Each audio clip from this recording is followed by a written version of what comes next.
Do you love movies? So do I.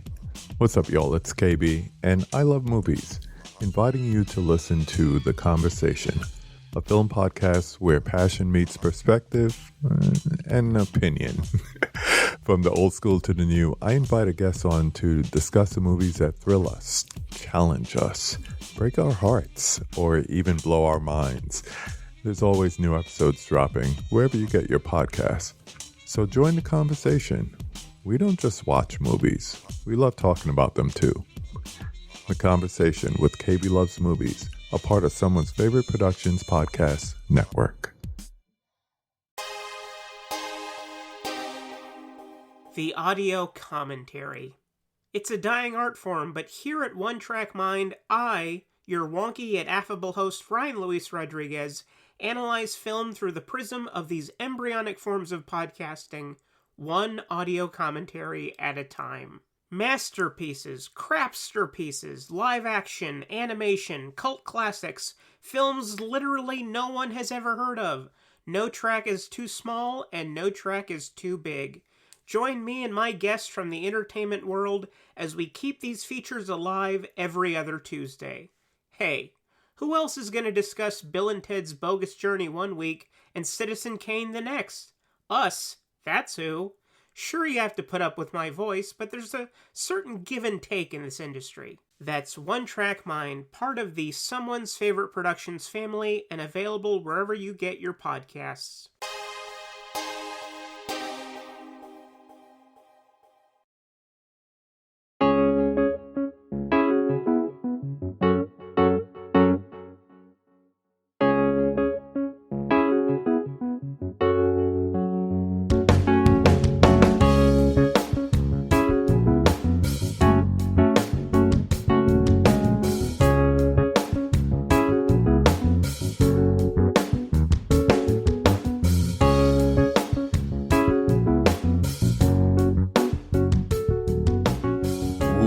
Spooky season, officially. Welcome back, Midnight viewers, to Father Malone's weekly Roundup. I'm Father Malone, and beside me, she's already in costume.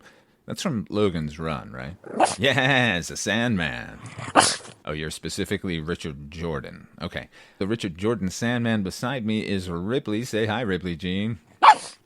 Halloween is coming, by which I mean it's September. It's 2 months away, when you think about it. But if there's merchandise to be sold, we should be selling it months in advance.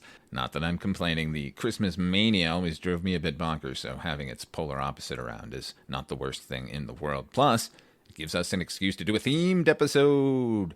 It's just horror. We're just doing horror stuff. But relevant horror stuff. Rip, how would you describe your legs? Slender? Oh, dainty, sure. That's accurate. Would you describe them as long? That's hypothetical. No, of course they're not. You're not Longlegs. Nicolas Cage is Longlegs. Is it scary being a lady FBI agent? Yeah. Take a nice long look. A letter was left with the bodies. Signed with one word.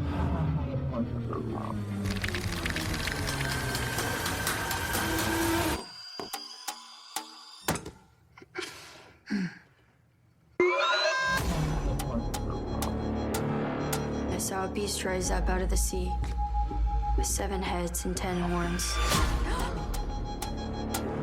And on his horns he wore 10 crowns. And on each head was written a blasphemous name. What aren't you telling me? He'll kill and kill again. I know you're not afraid of a little bit of dark. Because you are the dark. Do you still say your prayers? Never once. They scared me. Hello? You could have made nice with me. But you didn't. And that has led to all of this.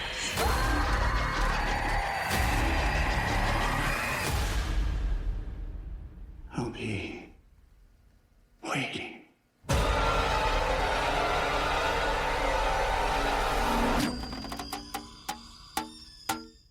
This is in current release and streaming Longlegs, written and directed by Osgood Perkins and starring Micah Monroe, Blair Underwood, and a garbage pail come to life in the form of Nicolas Cage as the eponymous Longlegs.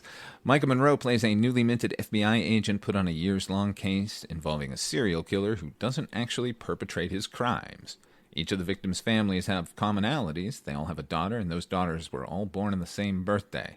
And in the end, one member of the family slaughters all of them before taking their own life. Though all the clues and several taunting ciphers left behind let the authorities know that this is all the work of one man. Osgood Perkins. Osgood Perkins is an interesting cat. Yes, he's Anthony Perkins' son, Norman Bates. My girl and I have a Lycoy named Norman Bates. Lycoy are those werewolf cats. He's perfectly named. He stares at you uncomfortably for a very long time. But putting aside Mr. Perkins' parentage, he is a filmmaker after my own heart. He makes tiny, independent, self-contained, generally slow-burn horror flicks. They're economical and thoughtful, and they can actually elicit dread, and not just real-world contemporary or period stuff either. I thought his film Gretel and Hansel was terrific. Hansel is so hot right now. That's for you, Jess. So when he set his sights on Silence of the Lambs as a framework, I was really intrigued. And it mostly pays off. Mostly. It's a period piece set in the 90s. It must be jarring for young viewers for a character to announce that they need to make a phone call and then leave the room, potentially leave the building, and find a payphone. And once they do, they're tethered there. The attention to detail, like in all of his films, is off the charts, and I really like Micah Monroe. Like Jane Levy, she feels like an accidental scream queen, which is the best kind. But she also has what I call Sienna Miller syndrome. She's a wonderful actress, but she looks like a dozen other more successful actresses all at once. If you've ever read A Scanner Darkly by Philip K. Dick, the lead character is an undercover agent. He wears this suit that's constantly cycling through personas, so you never really quite get a glimpse of who they are. That's Micah Monroe. But she's great here. I'm not taking anything away from her. I would say that the real standout of the film is Blair Underwood, just dropping in to remind everyone how fucking awesome he was and is and can be. But he is not the best thing in Longlegs. Oh no. That is Alicia Witt. She plays Micah Monroe's mom, which is bracing. I saw Dune in the theater, folks. Tiny Alicia Witt. She's all great up here, and she's a mom in Longlegs. And she's better than I've ever seen her. Sincerely. She's got maybe 10 minutes of total screen time, and she wrestles the spotlight onto herself with some incredibly naturalistic weirdness. She deserves all the awards, and more weirdo parts. I love her. But this isn't the FBI story, and it isn't the weird mom tale. No, this is about the serial killer Longlegs. Who is Longlegs? I'll tell you. He sounds a lot like the character Charlie from Peggy Sue Got Married, and he looks like he overdosed on a steroid like prednisone. Same weird vocalizations, weird misshapen head that does nothing but distract you. I've read reviews that claim he was unrecognizable. I didn't know it was Nick Cage until the end credits. Are you out of your fucking minds? There's nothing revelatory in his performance here, which I'm not saying is bad in any way. It's great, but we've seen wilder and weirder choices for Mr. Cage. This is really just stock in trade. If the movie resonates, it's not because of him, it's despite him. Nearly every interaction with Longlegs is shot from the neck down, or some other obfuscation. When I was watching it, it seemed like a stylistic choice, and maybe it is, but I for one would have filmed his shoes the entire time, rather than yank the audience so forcibly back to reality every time he's got a close-up. It's a strange thing to have committed to. He's a serial killer flying under the radar for decades. Actual serial killers can do this because, he was so quiet. He was a nice guy. Oh no, I would never have suspected. They're inconspicuous. Everybody will remember the falsetto Pillsbury Doughboy interrogating young girls about their birthdays. Everyone. There are handmade dolls that figure into the plot of this film. I kept expecting them to come to life and say, that guy's weird. Maybe it's me. Maybe you'll be swept away with the magic of heavy prosthetics. I hope you do. I wish I had. Because the movie itself is as good as you've been hearing. It's just not for the reasons you've been hearing. Much love to Ghost Rider, but he just kind of ruined it for me. Ultimately, I'm recommending this because Osgood Perkins is such a good filmmaker and he needs to keep at it. Also, Nick Cage said he won't be doing roles like this anymore, so we've got that going for us. Which is nice. Okay, Tiny Legs, Time for your choice. Rips Picks. I should get a Paul Schaefer-like bumper here. Remember any time they would do a bit on Letterman, they'd cut to the world's most dangerous band who'd have a theme song ready, which was usually just some wacky rave up with an organ swirling and Paul Schaefer screaming the name of the bit over and over again? HP, can you hear me? Come and listen to a dog that's hip. Here we go, it's Rips Picks, yeah! The magic of HP, everybody. I don't say enough about him. HP does every music cue on everything I'm involved in. He does the Weirding Way media bumpers you hear at the start of all the shows on the network. He's got a Bandcamp site you should be going to, and it's linked in the description. You know, HP has a dog. No, I don't think she co-hosts anything. But she can speak English. Oh my God, it's a twist! And that's the thing that comes to mind when you consider the filmmaker behind Ripley's pick. It's another current one. What's going on here? We're supposed to be doing older stuff that people can get really easily. When are we going to do Phantom of the Paradise and Dawn of the Dead? I guess when current stuff stops being so goddamn excellent. Anyway, currently in theaters and probably streaming from M. Night Shyamalan, this is Trap. Ladies and gentlemen, put your hands together for Lady Raven. Hurry, come on. Wait. I gotta tie my shoe. No, dad jokes. This is serious. Come on. I'm sorry. Lady Raven! This is slap, Dad. Thank you. This is literally the best day of my life.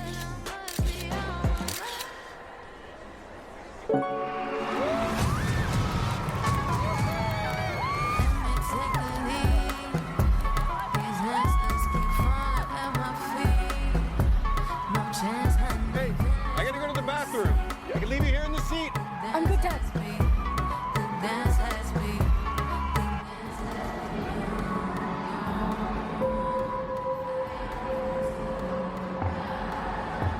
Right? Hi. Psst. Cooper. Jamie. What's with all the police trucks outside? The cameras everywhere, Jamie. I'm not supposed to tell. Something happening? Don't rat me out. I won't. You know the butcher? The freaking nut job that goes around just chopping people up? Well, the feds or whatever heard that he's gonna be here today, so they set up a trap for him. This whole concert, it's a trap. They're watching all the exits, they're checking everyone that leaves.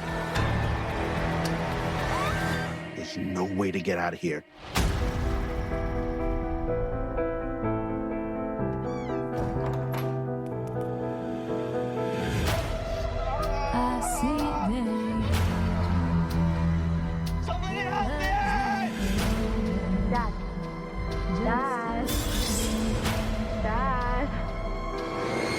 Dad.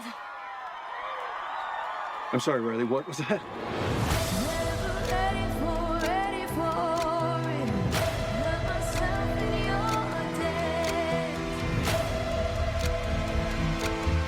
Your daughter's never gonna forget this day.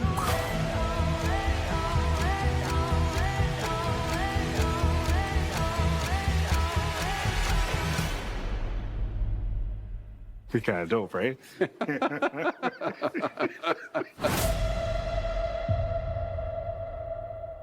Here's the real twist, for real. Shyamalan got written off too quickly. Not saying he didn't make a bunch of clunkers. I'm not even a fan of The Sixth Sense. Bruce Willis has costume changes. Frequently. None of the other ghosts do that. Think about it.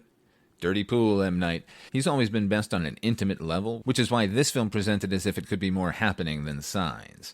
It's the story of a dad, played by Josh Hartnett, who's taken his daughter to her favorite pop star's concert at an indoor arena. He begins to notice significant police presence and discovers that the FBI and local law enforcement are there to catch a notorious serial killer. No one can leave. A scary situation, particularly if you're the serial killer. Shyamalan is channeling Brian De Palma and Alfred Hitchcock more than Rod Serling and Steven Spielberg for this flick, and it is most welcome. It's a cat-and-mouse thriller where the mouse is already in the trap and is surrounded by hundreds of cats. The concert features Lady Raven, a thinly veiled Taylor Swift character played by Salika Knight Shyamalan. That's 2 Shyamalan children hitting the scene this year. His other daughter, Ishana, wrote and directed Watchers, which we covered a few episodes ago. Nepotism is only a negative when the beneficiary can't deliver. These kids deliver. Salika is remarkable, not only for the solid, really solid performance, but also she wrote all of her characters' songs and performed them. I'd say she's the standout. She would be in any other case.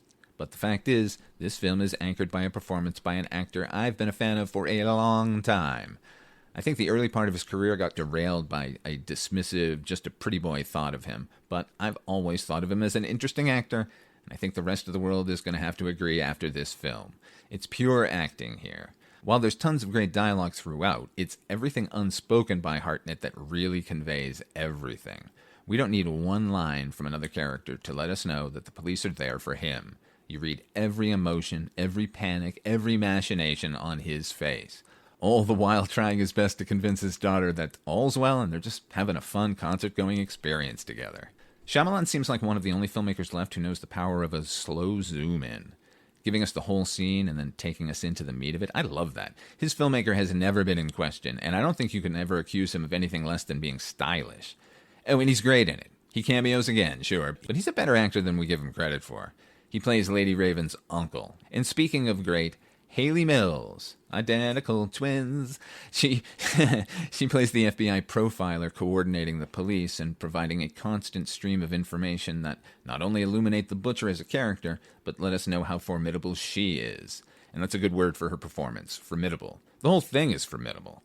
I don't want to give anything away, but there's no giant twist here, gang, no giant revelation, so don't go in with that expectation. This is a puzzle box, and a really well-crafted one.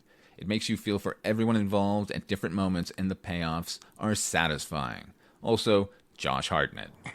Yes, we do. We have to recommend a TV show. It's been a while. And because we have a spooky theme, it has to be horror-adjacent, which is a tall order. Unless we've been talking about Josh Hartnett, and unless the entire series wasn't available on Showtime, and unless we're discussing one of my favorite series of all time. From John Logan, starring Eva Green, Timothy Dalton, Reeve Carney, Harry Treadaway, Rory Kinnear, Billy Piper, and yes, Josh Hartnett, this is Penny Dreadful. Do you believe there is a demi-monde, Mr. Chandler? A half-world between what we know and what we fear. A place in the shadows, rarely seen but deeply felt. That sounds like a warning. It's an invitation. My daughter has been taken. To save her, I would murder the world.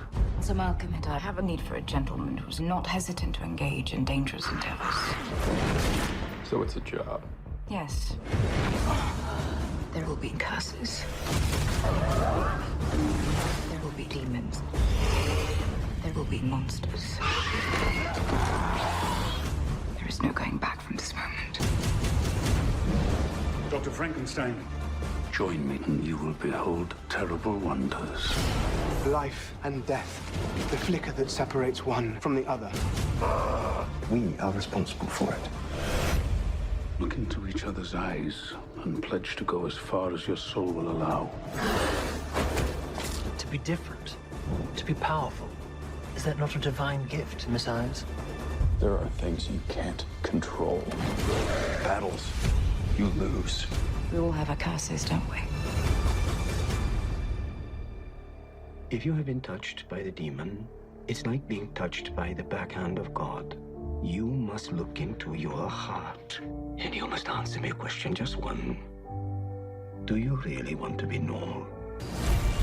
I will show you the monster you have made. We were created to rule, and the blood of mankind will water our garden. I've run from the darkness for so long. Remember, death comes for us all. You must do whatever's required to protect Miss Ives. You have been chosen. You are unlike all others, and you have a profound destiny. Will you seize it? I think that trend of gathering together fictional disparate characters into a shared piece of entertainment probably began with Alan Moore and Kevin O'Neill's book, The League of Extraordinary Gentlemen. But it wasn't their innovation, really. Just look back to Scooby-Doo and Batman hanging out together. But it was that book and subsequent film adaptation that seemed to stoke the fires of, hey, let's jam a bunch of fairy tale characters together in stuff like Once Upon a Time, or hey, let's jam a whole bunch of fairy tale characters together like Grimm, or hey, well, you get the idea. The best of them, easily, handily, is John Logan's series Penny Dreadful. Oscar winner John Logan? Yes, that one. He wrote Gladiator and The Aviator and Skyfall and Spectre, and in 2014 he created this series. It's set in London in 1891. Hartnett's character, a genuine American cowboy sharpshooter who's come to England with a traveling Wild West show, is our proxy, and through him we are led into a world of Victorian depravity thanks to the finest authors of the age. He's befriended by Vanessa Ives, played by Eva Green. Do I have to tell you how much I love Eva Green? I could do a dozen podcasts about her. But anyway, Vanessa's best friend has been missing for some time, and she and her friend's father are on the constant hunt for her. Vanessa's friend is Mina Murray. Fans of Dracula ought to recognize the name. And her father, while not Alan Quatermain, he may as well be. He's an explorer and an adventurer played with his usual fucking excellence by Timothy Dalton. During their investigation through the grimy, sooty streets of nighttime London, they enlist the aid of a medical student named Victor Frankenstein and make the acquaintance of a society dandy named Dorian Gray. Mash up with gravy. Yes, it is. So on its face, I can understand it getting lost in the shuffle back in the day and its continued obsolescence, even though everyone seems to be howling for mashups these days. So maybe it can find a new audience. Frankenstein's first experiment comes calling. By season 3, we're hanging out with Dr. Jekyll. It's a smorgasbord of Victorian naughtiness. And oh, how naughty. I listen to Brett Goldstein's podcast, and he always asks his guests what's the sexiest film that they've ever seen. I'm always a bit flummoxed to choose one of my own, but if the question was sexiest television series, it's Penny Dreadful, in all its blood-soaked, depraved, and horny glory. And oh my, the blood. There's a scene, no spoilers, where two characters dance at a ball that is absolutely drenched in blood. The walls, the floors, the sconces, the dancers. And it's one of the most alluring images I've ever seen. Oh, and here's something. The show is many things, but it's a horror show first and foremost. And it manages to accomplish something 99% of self-avowed horror television cannot. It's actually scary. The Season 2 premiere has more genuine fright than 10 seasons of American Horror Story. Ooh, boy, I just creeped myself out remembering one of the characters. I envy you, virgin viewers. The series follows many plots, many characters, many threads, but it also doesn't skimp on illuminating the various forms of entertainment that would shape the 20th century. We spend a good deal of time at the Grand Guignol Theater. I hope I pronounced that right. I probably didn't. They spend time at a waxworks, a shadow show, early forms of animation. Logan has always had an ear for stylized period dialogue, and I think this show is his crowning achievement. Also, the production design is top-notch, movie quality. All of it is movie quality. Now, a quick caveat. The series is 3 seasons. Should have been 4. I get the sense it was plotted for 4. Logan has said he chose to end the series, but the truncated way in which the 3rd season wraps up every plot thread does not feel like the season we'd received thus far. It feels like they knew they were getting a 4th season, planned it, and then just prior to going to camera for season 3 were informed they weren't being renewed. I might be devil's advocating for Logan here, because while it is an ending, and it does satisfy the various plot threads we've been following, it feels rushed and wildly unfocused for what is such usual laser precision. It's odd, and it prevents this from being my absolute favorite show of all time, because it's this close, Ripley. I now realize that this is a topic way larger than a wrap-up episode. I may need to devote a bit more attention to the series, maybe over on the Patreon channel. Episode by episode. We can do it, Ripley. Yes, it's gray-bearded silver fox Timothy Dalton. She's in! Should I be worried about you? Anyway, Penny Dreadful. Please go watch it. Give the first couple of episodes a go. It is tops as far as shared universes go, and it makes Victorian stuff scary again. That in and of itself is worth your time. You know what? Wait, I can't wrap it up. I need to scream the virtues of a couple of the performers here, and I haven't mentioned either yet. That's how fucking stacked with talent this show is. Season 2 features Helen McCrory and Sarah Green as witches.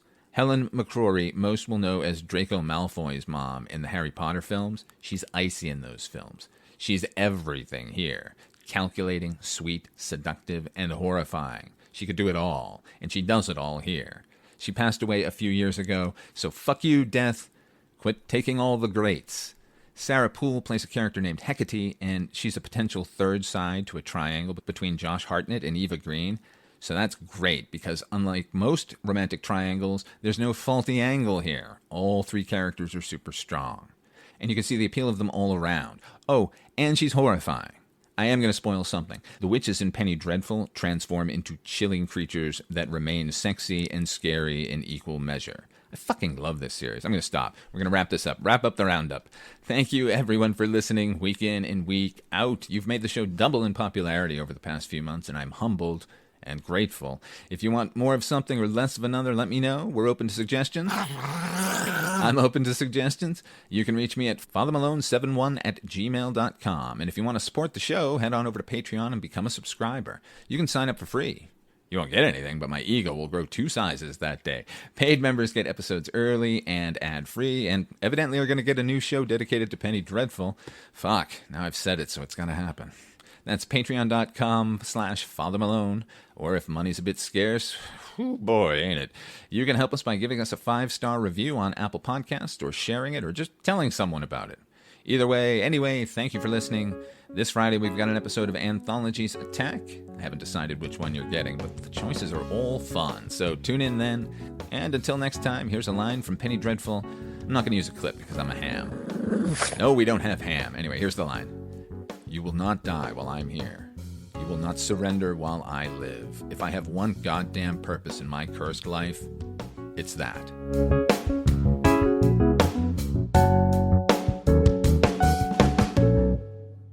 Hello and welcome to Tumbleweeds and TV Cowboys. My name is Hunter. In this podcast, I'll be joined by a different guest each week to discuss a classic Western movie or TV show. I've been a fan of classic Westerns for as long as I can remember, and in recent years, they've become very nostalgic for me. I love the aesthetic, the tropes, and I love seeing different filmmakers' takes on them. At their best, they're incredibly entertaining, rewatchable, and some of my all-time favorite movies are Westerns. We'll mostly focus on Western movies made in Hollywood, but we'll also be covering spaghetti Westerns, and one thing I'm very excited to get into are Western TV shows. I've got some amazing guests coming on the show, film professors, historians, and podcasters. And Tumbleweeds and TV Cowboys is part of the Someone's Favorite Productions podcast network, and many guests on the show will be from other shows on the network. Thanks for listening.